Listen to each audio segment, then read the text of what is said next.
I'm going to talk about, again, some new concepts.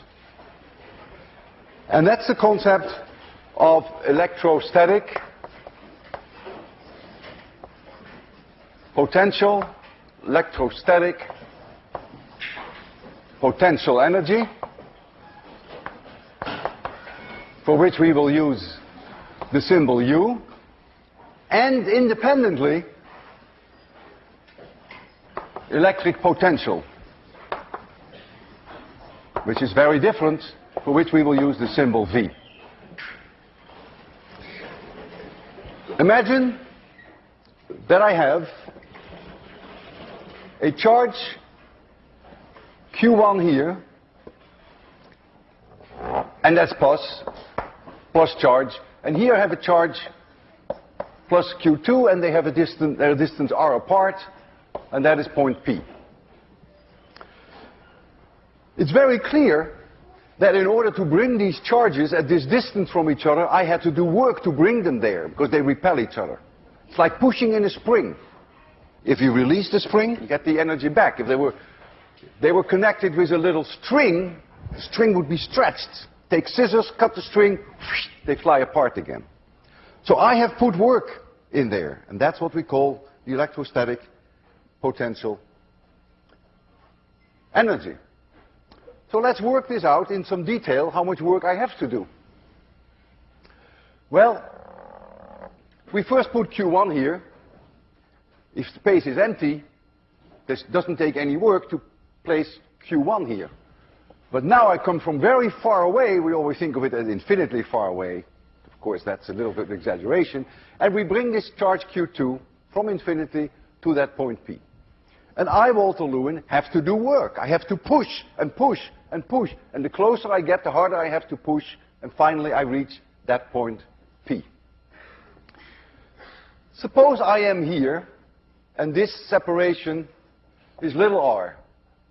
So I've reached that point. Then the force on me, the electric force, is outwards. And so I have to overcome that force. And so my force, F Walter Lewin, is in this direction. And so you can see I do positive work. The force and the direction in which I'm moving are in the same direction. I do positive work. Now, the work that I do can be calculated.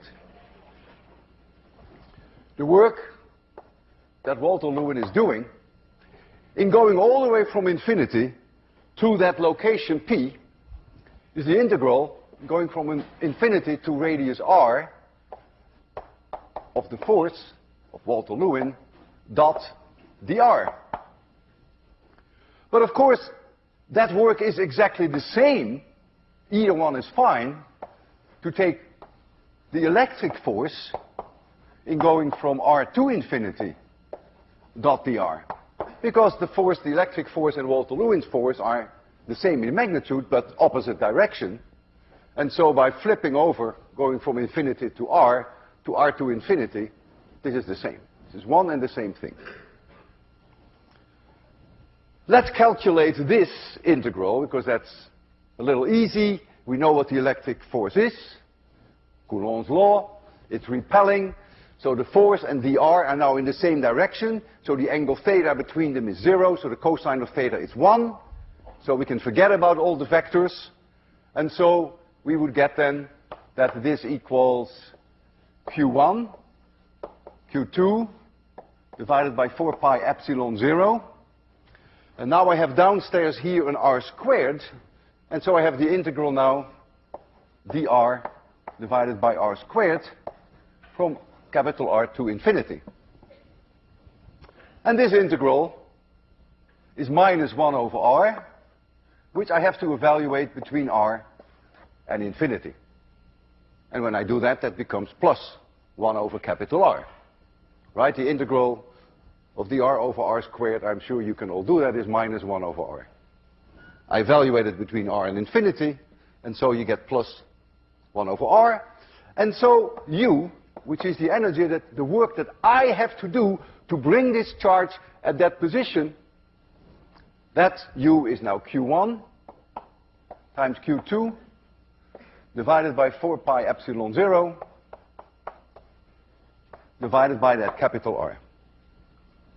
And this, of course, is a scalar, it is work, it's the number of joules. If Q1 and Q2 are both positive or both negative, I do positive work. You can see that. Minus times minus is plus, because then they repel each other. If one is positive and the other is negative, then I do negative work. And you see that that comes out is sign sensitive. Minus times plus is minus. So I can do negative work if the two don't have the same polarity.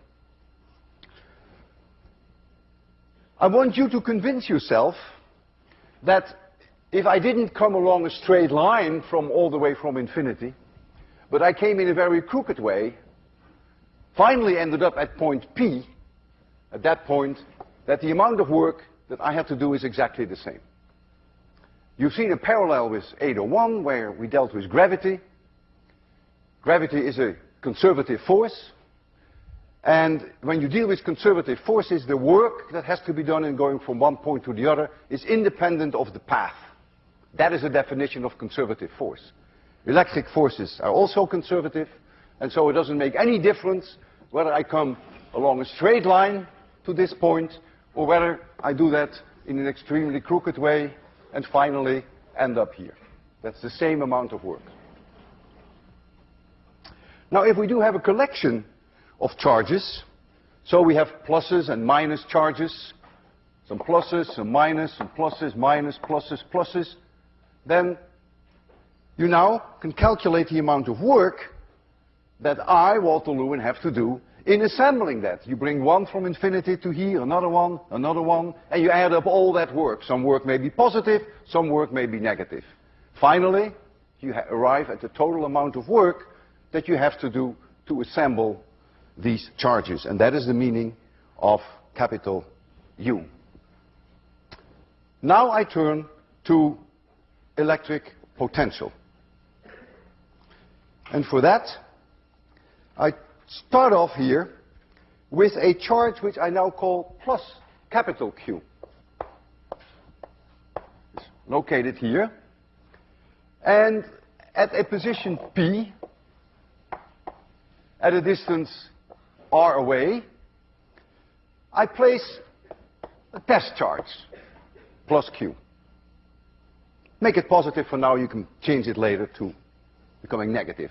And so the electrostatic potential energy, we know already, we just calculated it, that would be Q times Q divided by 4 pi epsilon 0 R. That's exactly the same that we have. So the electrostatic potential energy is the work that I have to do to bring this charge here. Now I'm going to introduce electric potential. Electric potential. And that is the work per unit charge that I have to do to go from infinity to that position. So Q doesn't enter into it anymore. It is the work per unit charge to go from infinity to that location P. And so if it is the work per unit charge, then this little Q disappears. And so now we write down that V at that location P, the potential, electric potential at that location P is now only Q divided by 4 pi epsilon 0 R. Little q has disappeared. It is also a scalar. This has unit joules. The units here is joules per Coulomb. I have divided out one charge. It's work per unit charge. No one would ever call this joules per Coulomb. We call this volts, called after the great Volta, who did a lot of research on this. So we call this volts. But it's the same as joules per Coulomb. If we have a very simple situation like we have here, that we only have one charge, then this is the potential anywhere, any distance you want from this charge. If r goes up, if you're further away, the potential will become lower. If this q is positive, the potential is everywhere in space positive for a single charge. If this q is negative, everywhere in space the potential is negative. Electrostatic potential can be negative. The work that I do per unit charge coming from infinity would be negative if that's a negative charge. And the potential when I'm infinitely far away, when this r becomes infinitely large, is 0. So that's the way we define r0. So you can have positive potentials near positive charge, negative potentials near negative charge, and if you're very, very far away, then potential is 0. Let's now turn to our Venn diagram. It's a hollow sphere, has a radius r, about 30 centimeters, and I'm going to put on here plus 10 microcoulomb. It will distribute itself uniformly. We will discuss that next time in detail, because it's a conductor. We already discussed last lecture that the electric field inside the sphere is 0, and that the electric field outside is not 0, but that we can think of all the charge being at this point here. The plus 10 microcoulomb is all here, as long as we want to know what the electric field outside is. So you can forget the fact that it is a sphere. And so now I want to know what the electric potential is at any point in space. I want to know what it is here, and I want to know what it is here at point P, which is now a distance r from the center. And I want to know what it is here at a distance little r from the center. So let's first do the potential here.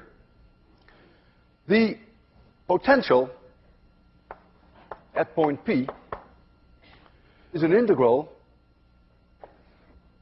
going from r to infinity. If I take the electric force divided by my test charge q dot dr. But this is the electric field. See, it is force times distance is work, but it is work per unit charge. So I take my test charge out. And so this is the integral in r to infinity of E dot dl, dr, sorry. And that's a very easy integral, because we know what E is. The electric field, we've done several times, follows immediately from Coulomb's law. And so when you calculate this integral, you get Q divided by 4 pi epsilon 0 r, which is no surprise because we already had that for a point charge. So this is the situation if r, little r, is larger than capital R.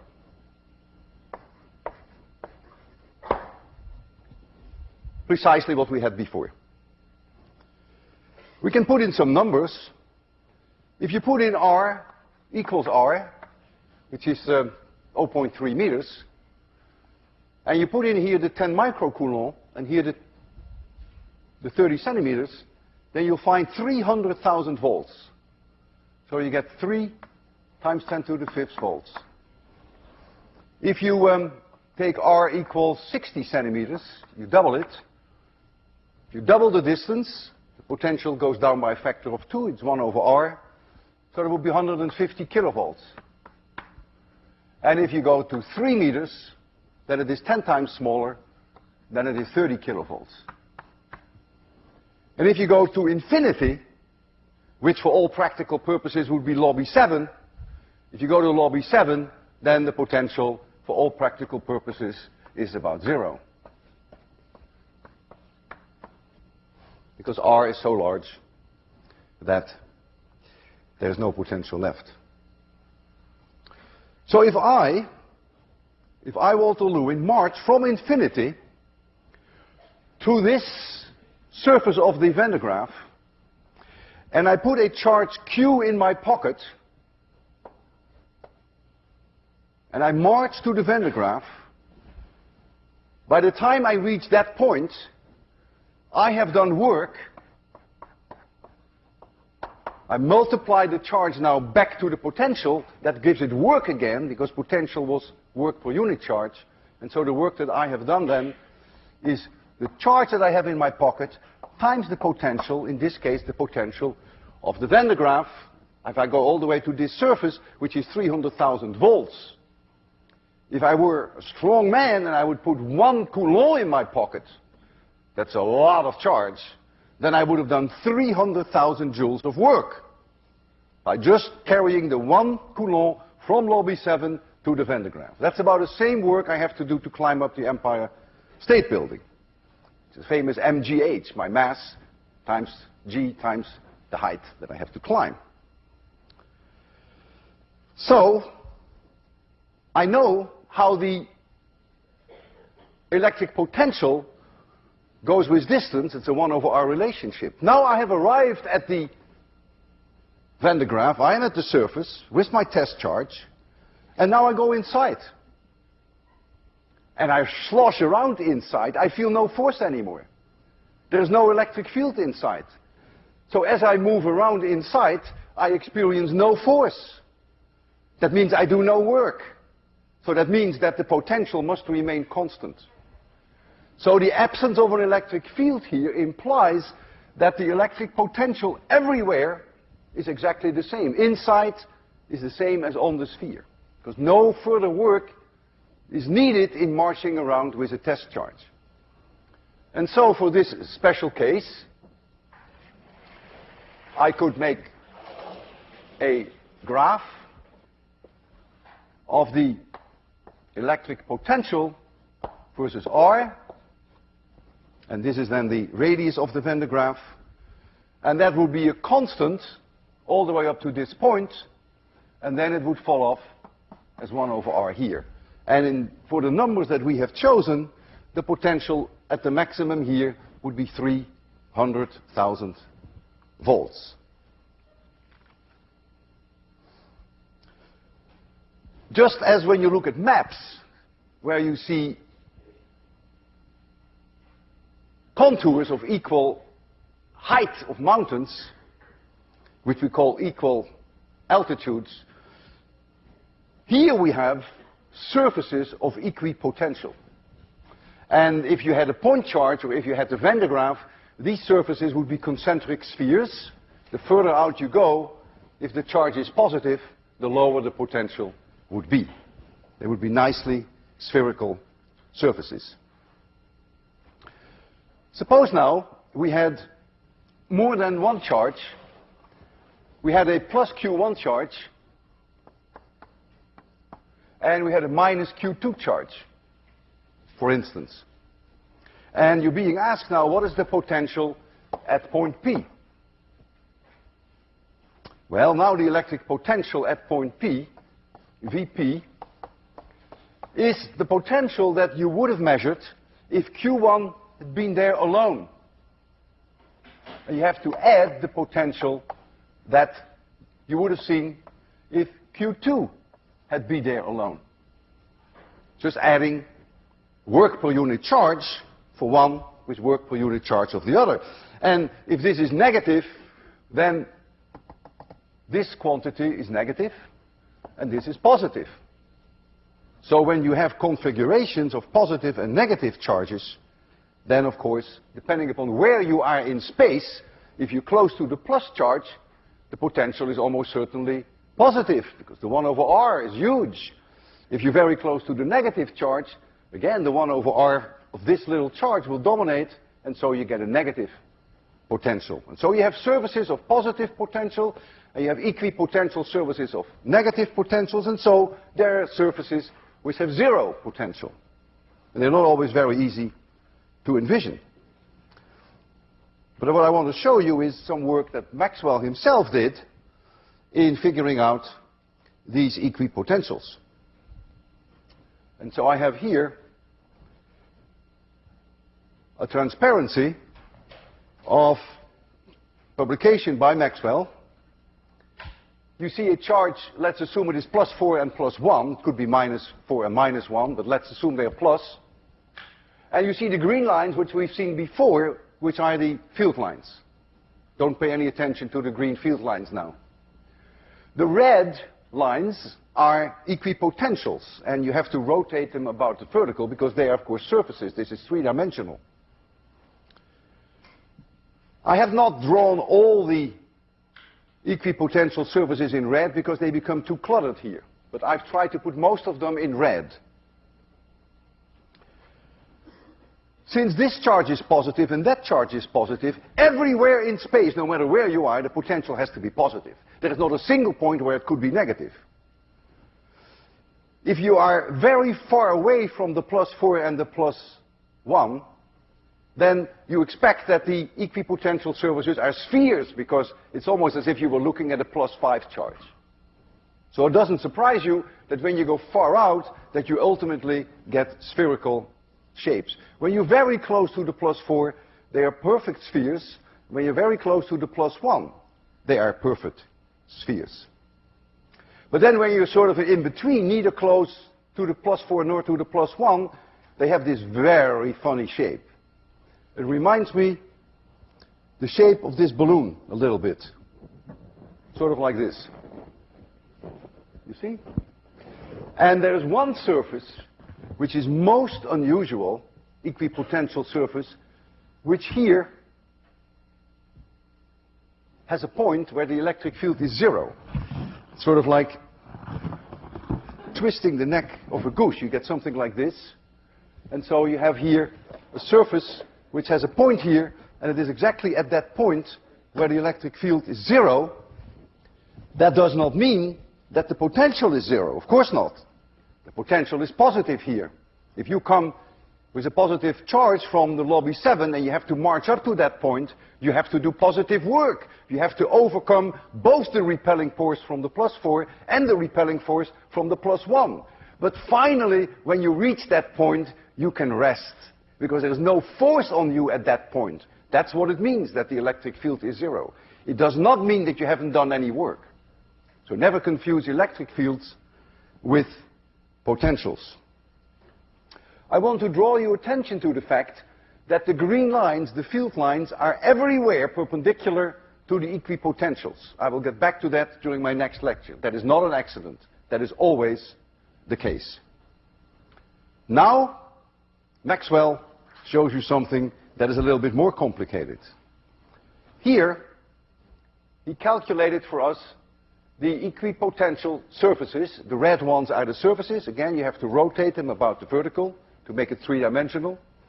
And now we have a -1 charge and a +4. And so whenever it is red, the surface, the potential is positive.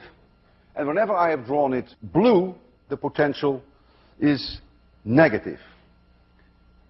First, if we were very far away from both the +4 and the -1, you expect to be looking at a charge which is effectively +3. And so if you go very far away, for sure, the potential is everywhere positive. And you expect them to be spherical again. If you look here, you're very far away from the +4 and the -1. Indeed, this has already the shape of a sphere. So that's clear, that the +4 and the -1 far away behave like a +3. If you're very close to the +4, you get nice spheres around the +4, positive potential. If you're very close to the -1, notice that the blue surfaces are almost nice spheres, but now they're all negative, because you're very close to the -1. So a negative potential. There is here one surface which now has 0 potential. It has to be, because if you're negative potential close to the -1 and you have positive potential very far out, you've got to go through a surface where it's 0. And so there is here a surface, I still have put it in blue, which is actually everywhere on this surface, the potential is 0. Is the electric field 0 there? Absolutely not. Electric field should not be confused with potential. What it means is that if you take a test charge in your pocket and you come from infinity and you walk to that surface, that by the time you have reached that surface, you've done zero work. That's what it means. That's the potential is zero. There is here one point, which we discussed earlier in my lectures, where the electric field is zero. The potential is not zero there. The potential is definitely positive here. Because here was the zero surface. Here is already positive surface. And this is a positive surface. So the potential is positive. However, if you reach that point, there's no force on your charge. So that means electric field is zero. It is not so easy, of course, to calculate these surfaces. Maxwell was capable of doing that 110 years ago.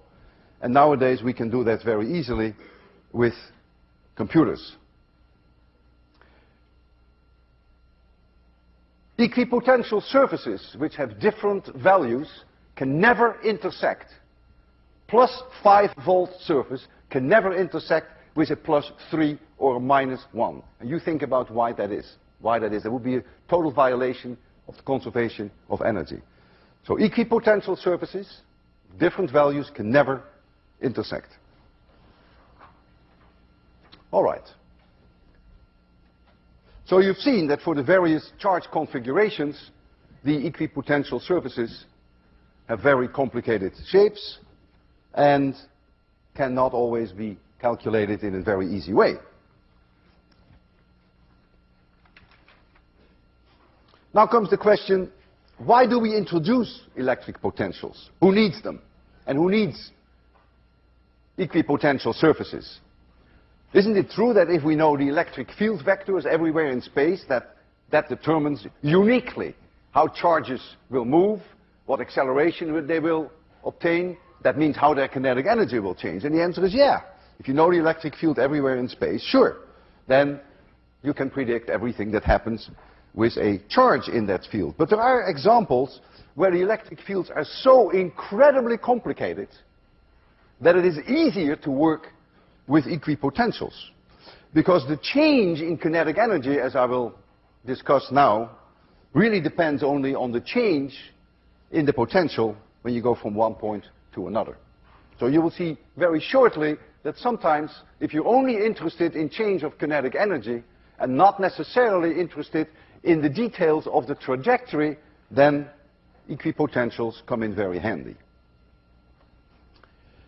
Never confuse U, which is electrostatic potential energy, with V, which is electric potential. This has unit joules, and this has unit joules per coulomb, which we call volts.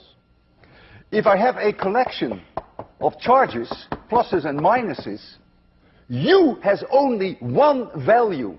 It is the work that I have to do to put all these crazy charges exactly where they are. But the electric potential is different here, from there to there, to there, to there. If you're very close to a plus charge, you can be sure that the potential is positive. If you're very close to a negative charge, you can be sure that the potential is negative. But U has only one number. It's only one value. They're both scalars. Don't confuse one with the other.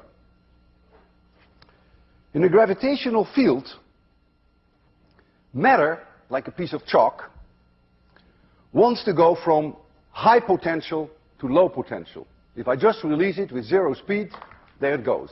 High potential to low potential.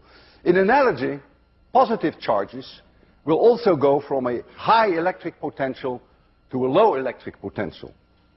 And of course, this is unique for electricity. Negative charges will go from a low potential to a high electric potential. Suppose I had a position A in space, and I had another position B, and I specify the potentials. So here we have A,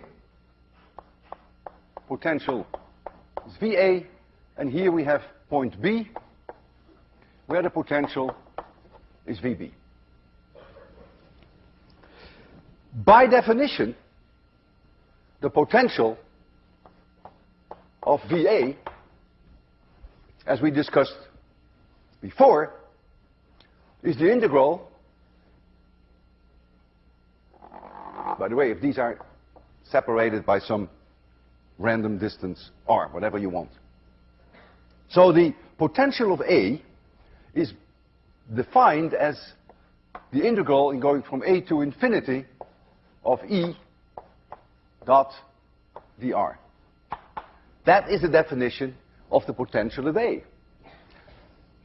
There's an E here, which is force per unit charge. So it is not work. If there were force dr, it would be work, but it is force per unit charge that makes it E. So the potential of B, per definition, is the integral from B to infinity of E dot dr.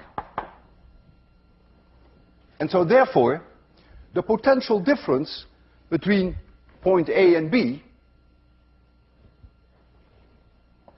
VA minus VB, equals the integral from A to B of E dot dr.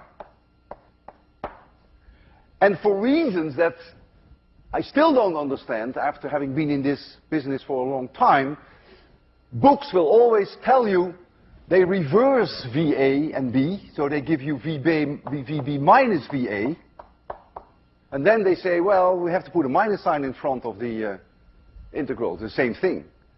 So books always give it to you in this form.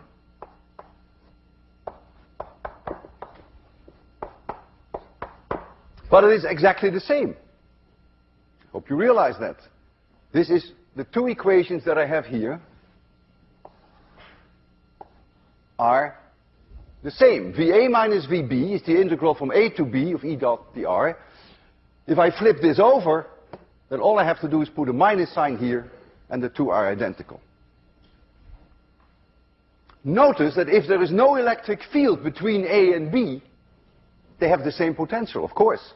Because when you march from A to B with a charge in your pocket, no work is done, so the potential remains the same. I will change this dr to a different symbol, which I call dl. dr would mean that we go from A to infinity along this straight line, and then we go from B to infinity along the straight line. But it makes no difference how you go. If you go from A to B, this potential difference, and you go in this way, then VA minus VB is not going to change. And so if now I introduce here a element dl, which is a small vector, and if the local E vector here is like so, at this point here, then VA minus VB is then the integral of E dot dl. In other words, I can replace the R by an L, and you may choose any path that you prefer. And that's the way that we will show you this equation most of the time. So it makes no difference how you march, because we are dealing here with conservative fields. So let's now make the assumption that VA is 150 volts, and that VB, for instance, is 50 volts.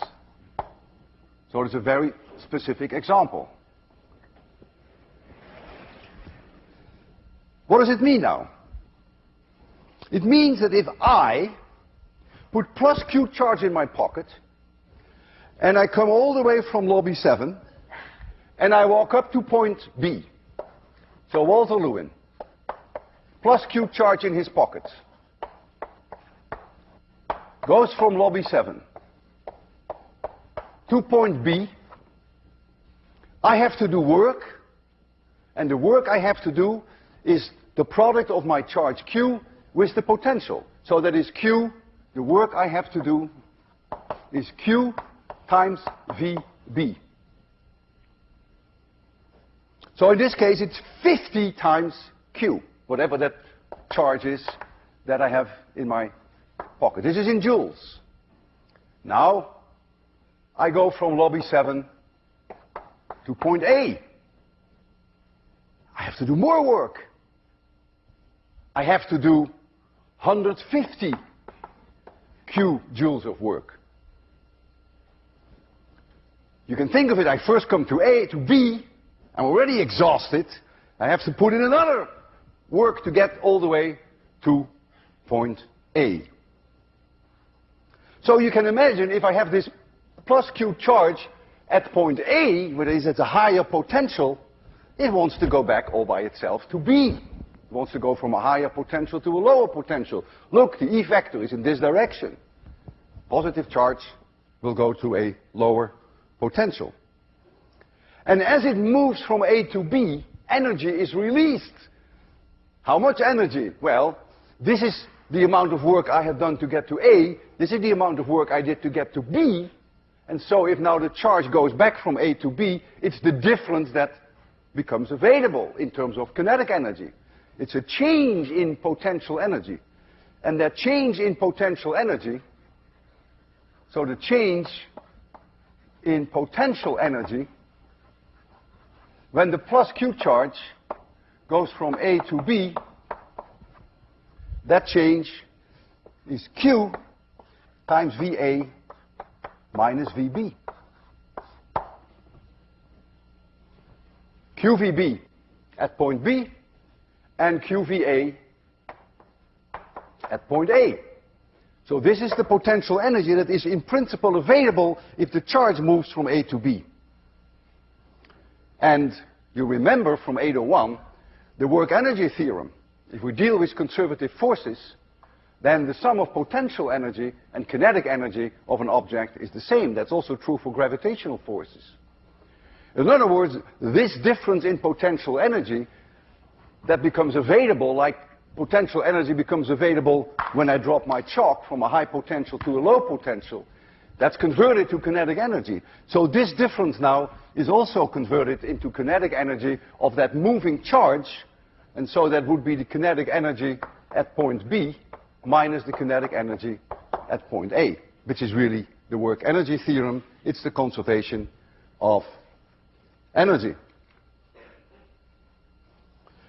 Now, any piece of metal, no matter how crummy or dented it is an equipotential, as long as there is no charge moving inside the metal. And that's obvious that it's an equipotential, because these charges inside the metal, these electrons, when they experience an electric field, they begin to move immediately in the electric field, and they will move until there is no force on them anymore, and that means they have effectively made the electric field zero. So charges inside a conductor always move automatically in such a way that they kill the electric field inside. If the electric field hadn't been zero yet, they would still be moving. And so each metal that you have, no matter where you bring it, as long as there are no electric currents inside, will always be an equipotential. So I can take a trash can and bring it into an external field, and then very shortly after I've brought it in, when things have calmed down, the trash can will be an equipotential, and the electric field inside the metal will everywhere be zero. So I could, for instance, attach point A to a trash can, metal trash can. So the whole trash can would be at 150 volts, and I could put point B, make it part of my soda, which is also made of metal. And so the whole soda would be at 50 volts, and the entire trash can would be at 150 volts. I place the whole thing in vacuum, and now I release an electron at point B. An electron. Electron wants to go to higher potential. A proton would go from A to B, electron wants to go from B to A. And so, now, energy is available, the electric potential energy is available, and the electron will start to pick up speed and finally end up at A. Now, how it will travel, I don't know. The electric field configuration is enormously complicated between the can and this trash can. Amazingly complicated. If you were to see the field lines, it would be weird. But if all we want to know is what the kinetic energy is, what the speed is with which this electron reaches the can, so what? Then we can use the work energy theorem and find out immediately what that kinetic energy is. Because the available potential energy is the charge of the electron times the potential difference between these two objects. Well, the charge of the electron is 1.6 times 10 to the minus 19 Coulomb. The potential difference is 100 volts. And that is the difference in kinetic energy. If I assume that I release the electron at 0 speed, then I have immediately the kinetic energy that it has at point A, which is 1/2 m of the electron times the speed at a squared.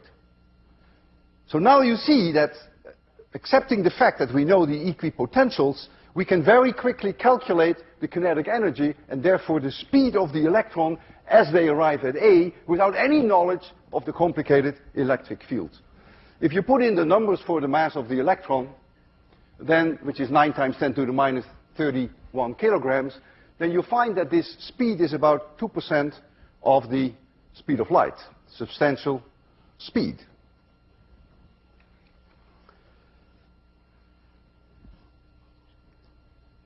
All our potentials, electric potentials, are defined relative to infinity. That means at infinity they are 0. That is because of the 1/r relationship. That's very nice and dandy, and it works. However, there are situations whereby it really doesn't matter where you think of your 0. You remember with gravity, we had a similar situation. With gravity, we always worried about difference in potential energy, but sometimes we call this 0 and this plus. Sometimes you call this plus and this minus. It doesn't really matter because the change in kinetic energy is dictated only by the difference in potentials.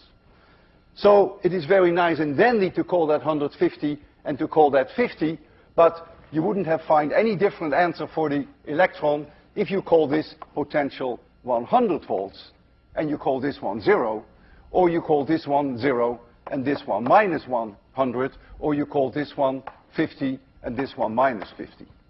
So the behavior of the electrons, of the charges, would of course not change. And of course electrical engineers would always, per definition, call the potential of the Earth 0 when they built their circuits. So now I would like to demonstrate to you with the Van de Graaff that if you get a strong electric field from the radially outwards from the Van de Graaff, that you get a huge potential difference between this point here and this point there. If I have my numbers still there, I hope I do. There they are. At the surface of the Van de Graaff, which takes about 10 microcoulomb, it would be 300,000 volts right here. Here it would be 150,000 volts. And here, 3 meters from the center, it's about 30 kilovolts. So that means that if I place this fluorescent tube into that electric field, that there would be a gigantic potential difference between here and there, provided that I hold it radially. If I hold it like this, then the potential difference between here and there would be 0, of course. If I hold it tangentially, they would be both at the same electric potential. But when I hold them radially, you will see, perhaps, that this fluorescent tube will show a little bit of light. Once you see light, it means that electrons are moving through that gas. It means charge is moving. We haven't discussed current yet, but that's what it means. A current is flowing. And this current has to be delivered by the Van de Graaff. And the Van de Graaff is only capable of providing very modest currents. So you're not going to see a lot of light. But I want to show you that you will see some light, no wires attached, just here, and then I will rotate it tangentially, and you will see no light at all. So if we can make it a little darker as a start, And I'll start the Van de Graaff. And then if Marcos comes to make it completely dark when necessary, because the light is so little that we really have to make it completely dark, I will put on a glove for safety reasons, although I don't think it will do me much good. Notice I have here a piece of glass to be well insulated from the glass so that I don't mess up the demonstration by, if I hold my fingers here, it will be very different than holding my hands here. So let's go first close with the light still on, and then, okay, why don't you turn the lights off now, all the way off. Okay, I think you can see a glow. It's radially outwards now. And Marcos, can you give a little light? Okay, I will now go tangential. Can you turn the lights off? And now you see nothing, very little. And now I go radial again. And there you go. Now, if I'm crazy, if I were crazy, then I would touch the end of this tube with my finger, thereby allowing this current to go straight through my body to the earth, which may increase the light. Let me try that. So I'm going to touch this fluorescent tube on your right side.